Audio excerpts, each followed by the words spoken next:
तो जो मेरा सवाल थोड़ा और स्पेसिफिक है, शरद पवार का अपनी पार्टी और अजीत पवार के ऊपर कितना कंट्रोल है?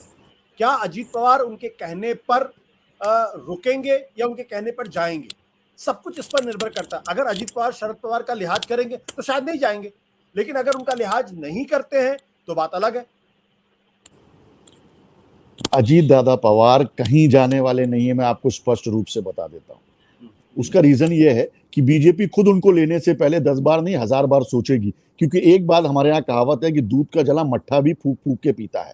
अजीत दादा पवार ने यह हरकत पहले भी की है और आपने देखा कि कुछ चंद घंटों के लिए वो डिप्टी सीएम बने थे, ओथ लिया और उसके बाद पलट गए। बीजेपी, जैसे कि हमारे सहयोगी विवेक जी कह रहे थे कि शायद वो चले जाएं और उसके बाद उनके केसेस विड्रॉ हो जाएं और वो वापस एनसीपी में आ जाए, तो आपको लगता है आशुतोष जी कि बीजेपी अब वापस वही गलती करेगी जो पहले करती?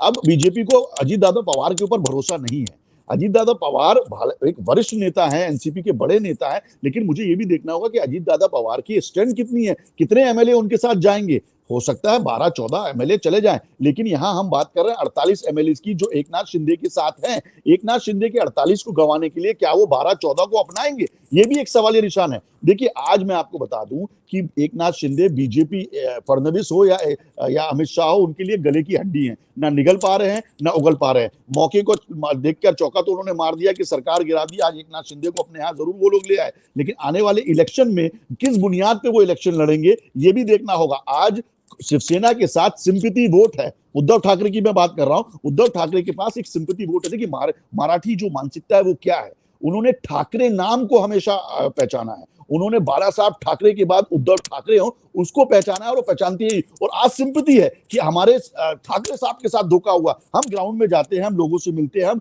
अंदर, जैसे कि आरएसएस काम करती है वैसे पत्रकार भी काम करता है। आपको पता है सुनील जी, ग्राउंड में आज रियलिटी क्या है? जितने भी मराठी जो शिवसेना के चाहने वाले लोग हैं, उद्धव ठाकरे या फिर बाला साहब ठाकरे के मानने वाले लोग हैं, वो ये जानते हैं कि उनके साथ धोखा हुआ है। मैं शब्दों में आपके साथ कह रहा हूं, ये उनके साथ धोखा हुआ है और समय को इन्होंने भपाया है, इनकैश किया और ये चले गए सरकार।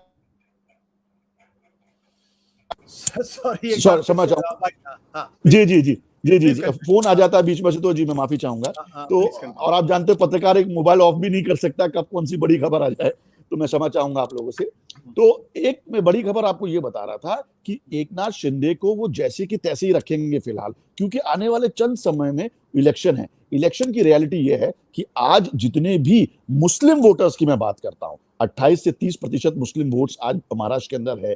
वो मुस्लिम वोट्स की अच्छी खासी सिंपैथी जो है वो उद्धव ठाकरे के साथ में है। वो वोट बैंक जो ठाकरे का इंटैक्ट वोट बैंक है वो भी उद्धव ठाकरे के साथ में है। अगर आज महाराष्ट्र में म्युनिसिपल इलेक्शन हो जाए तो मैं आपको बताऊं कि एक तरफा शिवसेना की सीटें आएंगी, और अगर महाराष्ट्र में विधानसभा हो जाए तो मैं आपको साफ तौर पे बोल दूं कि शिवसेना की सीटें 20 से 25 बढ़ भी जाएंगी। अब बीजेपी को यह सोचना है कि अगर विधानसभा इलेक्शन आ रहे हैं नजदीक, यहां पर हमने 48 जो गेस्ट है उनको तो ले लिया घर में, अब इलेक्शन में सीटें वो क्यों बंटवारा कैसे होगा? सीटें किसको मिले? हम देंगे। हमारे साथ हमारी पार्टी के लोग हैं जो ऑलरेडी अपेक्षा लगा के बैठे हैं कि उनको सीटें मिलेंगी, वहां से 48 ये मेहमान आके बैठे हुए हैं।